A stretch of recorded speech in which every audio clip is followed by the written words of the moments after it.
안녕하세요. 행정사입니다. 네, 김은혜 경입니다.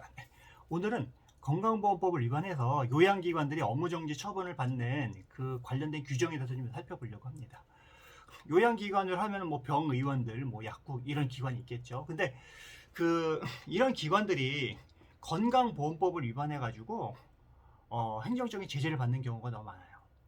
보통 이제 보건복지부에서 이제 건강보험 관련된 직원들하고 같이 나오거나 뭐 심사평권 직원들이 같이 나오거나 이렇게 하는 경우가 있습니다. 그러면 갑자기 현지 조사를 나오면은 굉장히 당황스럽죠. 담당 원장님도 당황스럽고 거기 일하는 직원들도 간호사도 굉장히 당황스럽습니다. 그럼 이분들 들여닥치면 방 하나 빨리 빼주세요. 우리 빨리 조사해야 됩니다. 그럼 당황스럽게 해서 방 하나 빌려주면은 자료 뭐 갖고 오라고 뭐 갖고 오라 해가지고 정말로 진을 빼놓는 그런 조사를 합니다. 뭐 강압적으로 하는 수도 있고 막 정말로 경찰서 뭐 법원에 이런 뭐 이런 수사기관처럼 막 뭐라고 몰아붙이는 경우도 있고 이렇습니다. 근데 이렇게 하시면 안 되는데 이런 것들을 잘 모르시니까는 막 기관에서도 막 이렇게 하시는 분들이 있으신 것 같아요. 막 그러면 이분들은 굉장히 위축되는 바람에 제대로 소명도 못하고 그냥 이 사람들이 불러준 데 쓰라고 하면 쓰는 경우도 굉장히 많아요. 그 다음에 소신껏 대답도 못하고 뭐 거부할 수 있으면 거부할 수 있는 부분도 분명하게 뭐 해야 되는데 그냥 뭐 특히 이제 뭐 직원들은 막 몰아붙이니까는 뭐 위축되니까는 그냥 쓰라는 대로 쓰고 말하는 대로 말하고 해가지고 부당한 증거가 취득이 돼서 그걸로 인해서 국민건강보호법 위반 업무정지 처분이 나오는 경우가 있습니다. 그러면 어떤 내용이냐면 속임수나 그 밖의 부당한 방법으로 보험자나 가입자 피부양자에게 요양급여 비용을 부담하게 하는 경우가 대표적입니다.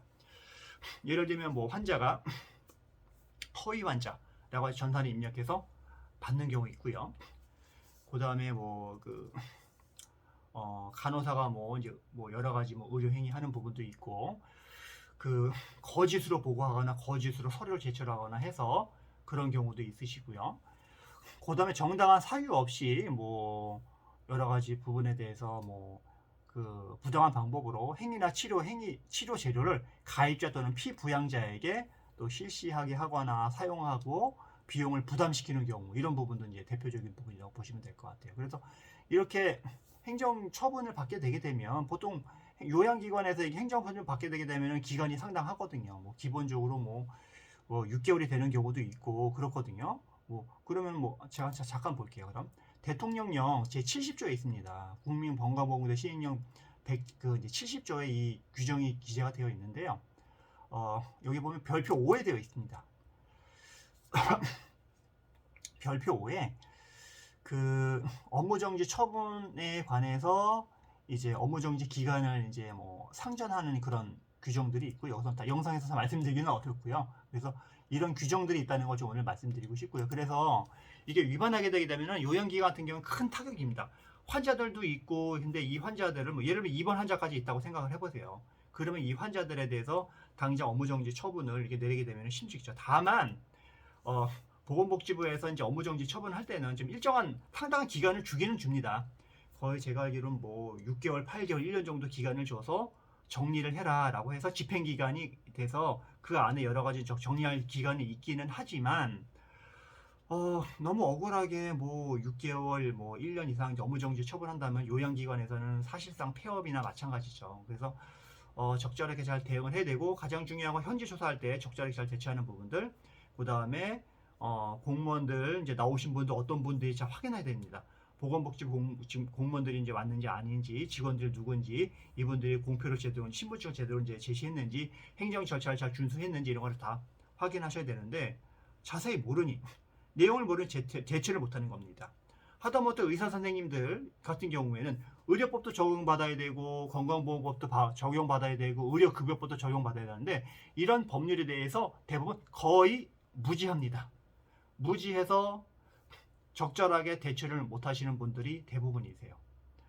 그리고 이런 문제를 발생하게 되면은 이제 변호사님한테 찾아가서 이런 거를 좀 행정적으로 잘하시는 변호사님한테 답변을 구하면 오는데 변호사님도 잘 모르시는 분들이 있고 그래서 저희 행정사님한테 찾아와서 구제를 하는 분들도 있으시고요. 그래서 이런 부분들이 발생을 하게 되게 되면 가장 중요한 부분은 처음에 이제 현장 조사 왔을 때 적절하게 대처를 해서 아닌 거는 아니다.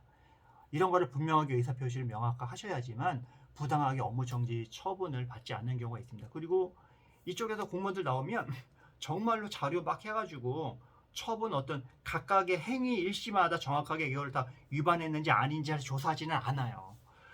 매일매일 그런 것이 있는지 아닌지, 예를 들면 허위 신고했는지 허위 환자했는지 이거를 매일 얻은 이제 기간이 있단 말이에요. 그 기간 안에 매일매일 이런 것들이 있었는지 아닌지를 꼼꼼하게 조사하지 않고 그냥 퉁쳐가지고 그냥 처벌한단 말이에요. 그럼 굉장히 억울하겠죠. 그래서 그런 것들을 꼼꼼하게 체크를 하고 내가 줄 자료가 있는지 아닌지를 해서 하고, 다만 이분들은 뭐 협조 안 하게 되면 뭐는 하겠다라는데 거부할 수 있습니다.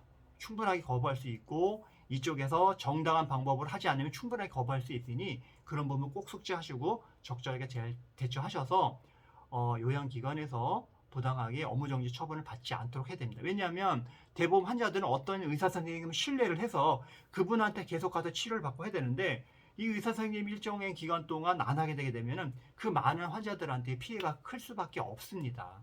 그래서 이런 거를 잘 유의하셔서 혹시라도 도움이 필요하시면 언제든지 연락을 주시면 저희가 성심성의껏 도와드리고요. 마지막으로 좋아요, 구독은 꼭 부탁드리겠습니다. 여기까지 하겠습니다. 감사합니다.